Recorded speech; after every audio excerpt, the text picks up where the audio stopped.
1461મો શબ્દ પત્તા.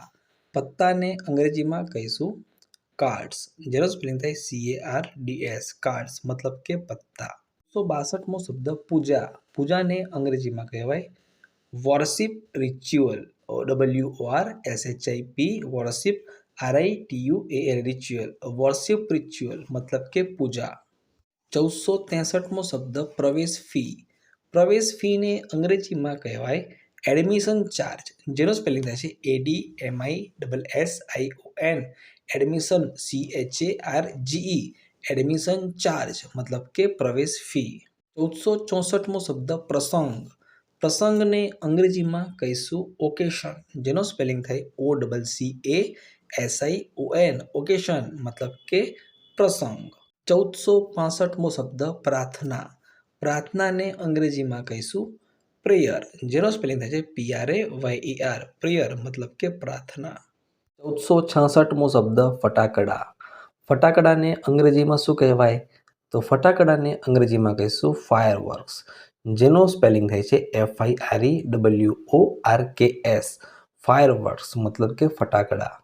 1467મો શબ્દ ફુગ્ગો. ફુગ્ગોને અંગ્રેજીમાં કહીશું બલૂન, જેનો સ્પેલિંગ થાય છે BALLOON, બલૂન મતલબ કે ફુગ્ગો. 1468મો શબ્દ ભક્ત. ભક્તને અંગ્રેજીમાં કહીશું ડિવોટી. અહીંયા મિત્રો ડબલ ડી લખાઈ ગયો છે, પરંતુ એક જ ડી છે. સ્પેલિંગ થાય DVOTEE, ડિવોટી મતલબ કે ભક્ત. 1469મો શબ્દ ભજવવું. ભજવવુંને અંગ્રેજીમાં કહીશું ટુ એક્ટ, જેનો સ્પેલિંગ થાય છે TO2ACT, એક્ટ, ટુ એક્ટ મતલબ ભજવવું. 1470મો શબ્દ ભેટ.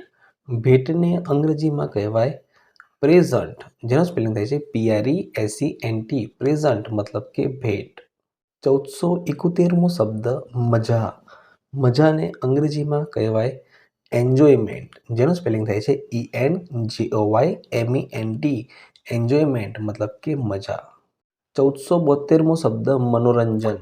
મનોરંજનને અંગ્રેજીમાં કહેવાય એન્ટરટેઇનમેન્ટ, જેનો સ્પેલિંગ થાય છે ENTERTAINMENT, એન્ટરટેઇનમેન્ટ મતલબ કે મનોરંજન. 1473મો શબ્દ મસ્જિદ. મસ્જિદને અંગ્રેજીમાં મોસ્ક કહેવાય, જેનો સ્પેલિંગ થાય છે MUSQUE, મોસ્ક મતલબ કે મસ્જિદ. 1474મો શબ્દ મંડળ. મંડળને અંગ્રેજીમાં ગ્રુપ કહેવાય, જેનો સ્પેલિંગ થાય છે GROUP, ગ્રુપ મતલબ કે મંડળ. 1475મો શબ્દ માણવું. માણવુંને અંગ્રેજીમાં ટુ એન્જોય કહેવાય. ટુ એન્જોયનું સ્પેલિંગ થાય TO2ENJOY, ટુ એન્જોય મતલબ કે માણવું.